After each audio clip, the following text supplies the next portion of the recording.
ఇప్పుడైతే give విన్నర్స్ని announce చేయబోతున్నాను. విన్నర్స్ని announce చేసే ప్రాసెస్ ఏంటంటే, దీని ద్వారా విన్నర్స్ అనౌన్స్ చేస్తాం. మనకు దాదాపుగా 110 కామెంట్స్ వచ్చాయి. 110 కామెంట్స్ గల సీరియల్ నెంబర్స్ వచ్చేసి దీంట్లో ఉన్నాయి. సో ఇందులో నుంచి ర్యాండమ్ ఒక నెంబర్ తీసి ప్రభాస్ కల్కి మూవీ టికెట్కి అయ్యే అమౌంట్ వచ్చేసి మనం సెండ్ చేయబోతున్నాము. ఇప్పుడు ర్యాండమ్ ఒక నెంబర్ ఇద్దాం. ఫస్ట్ బాగా షేక్ చేద్దాం.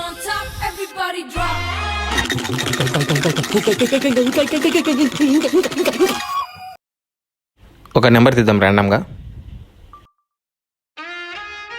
నెంబర్ ఏంటి చూద్దాం. 34. సో ఈ సీరియల్ నెంబర్ గల కామెంట్కి మనం మనీ అయిపోతున్నాం. సెకండ్ విన్నర్ చూద్దాము. Who is that lucky winner?